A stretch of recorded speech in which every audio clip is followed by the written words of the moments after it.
Hello everyone, or should I say bonjour tout le monde. I hope you're all doing well. Today we're going to look at pets in French and we're going to try and describe their personality.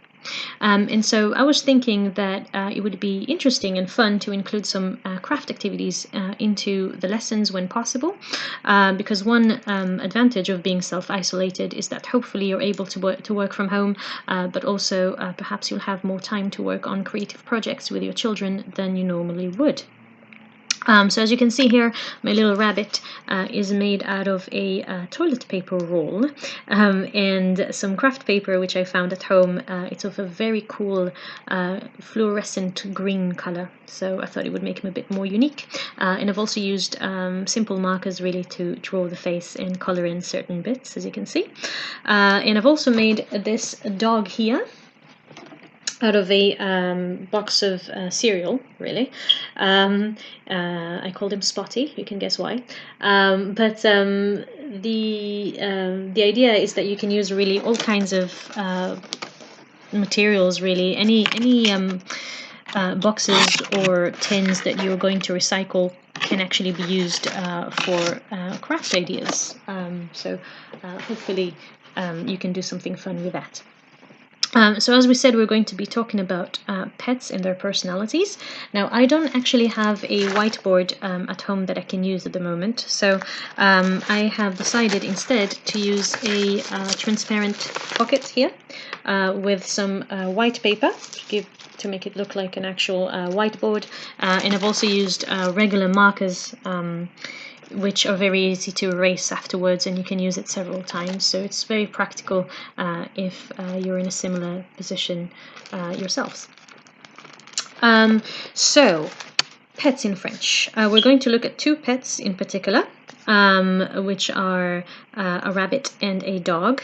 And we're going to first recap the structure that we looked at last time, which is I have, followed by the family member. Except, of course, in this case, we're going to change the family member to a pet.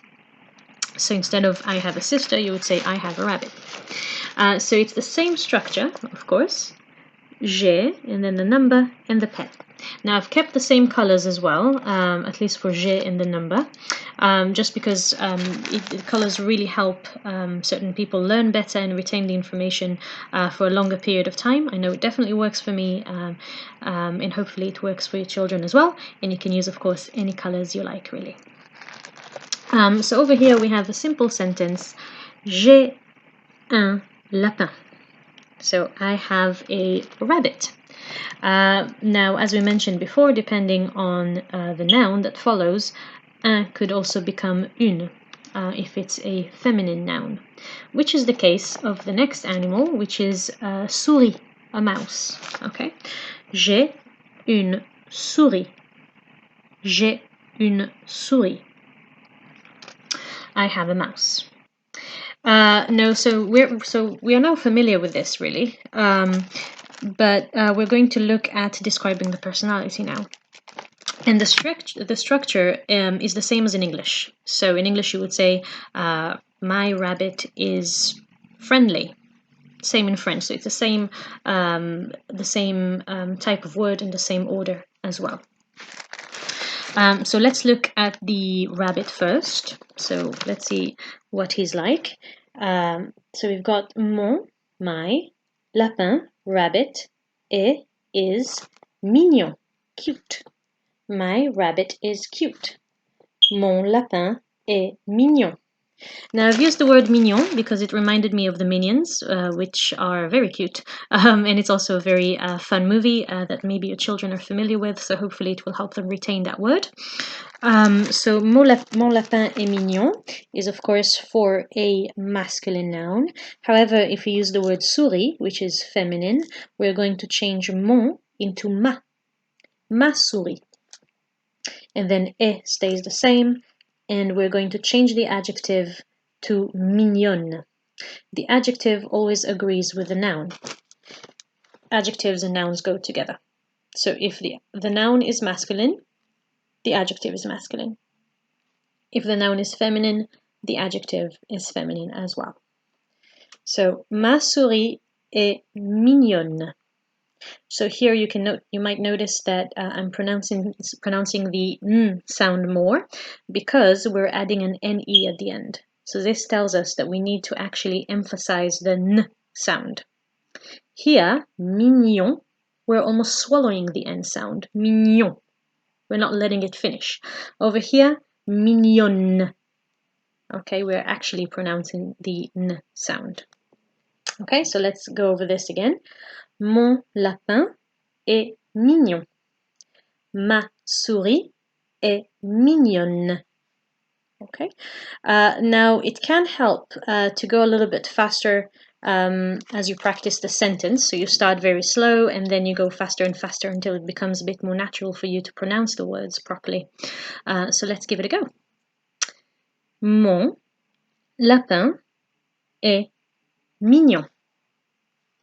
Mon lapin est mignon. Now let's try faster. Mon lapin est mignon. Mon lapin est mignon. Mon lapin est mignon. Mon lapin est mignon. Mon lapin est mignon. Mon lapin est mignon. So of course you can do it at your own pace at home. No pressure whatsoever, but it's just a fun tip really to practice at home. So again, let's do the same thing with the mouse. So ma souris est mignonne. Ma souris est mignonne. Ma souris est mignonne. Ma souris est mignonne. Ma souris est mignonne. Ma souris est mignonne. Ma souris est mignonne. Very good. Very good. So now we're going to look at dog. So same idea. I have a dog. So j'ai un chien. Now over here I've included the plural form because that will change. In this case, it will change the spelling of the word chien. You're going to add an S at the end, just like in English. I have a dog. I have 6 dogs. So you're going to add an S at the end. Except in French, you don't pronounce the S. It's the same pronunciation as the singular form, but in terms of spelling, it's going to be a little bit different. So, j'ai un chien. J'ai 6 chiens. Silent X. J'ai 6 chiens. J'ai un chien. All right. Now let's describe the dog. So to describe the dog, I actually said that he was lazy. He was a lazy dog. So mon chien est paresseux. Paresseux. Mon chien est paresseux. My dog is lazy. And for the plural form, you can see that mon actually changes to mes. Okay. Mes chiens, with an S, sont petits. Now, petit means small. So my dogs are small. And you can see that I've added an S to petit, to chien, and of course to mes, because it's the plural form. It's more than one. Mes chiens sont petits. Okay, so let's practice reading the sentences faster as we did with the other ones.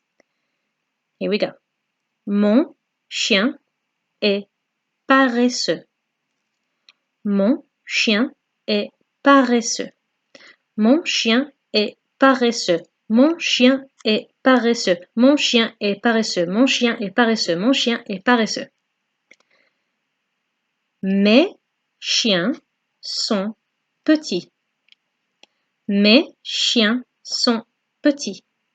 Mes chiens sont petits. Mes chiens sont petits. Mes chiens sont petits. Mes chiens sont petits. Even I'm getting mixed up. So yes, this could be quite fun to practice, hopefully at home. And again, the crafts allow you really to give a personality to the different pets. Like over here, he is smiling, which makes him look cute. So mon lapin est mignon. Mignon, as we said, cute. Whereas the dog here, it looks like he is actually sleeping because he's very lazy. And he's also very flat. I've chosen the box to make him look like he's lying flat on the floor, like he just doesn't have any energy to do anything at all. So he's very, very lazy. Il est paresseux. So hopefully if your children make those crafts, it will make them feel a greater connection really with the content, and it's a very soothing activity to do, and an opportunity of course to bond with the children as well.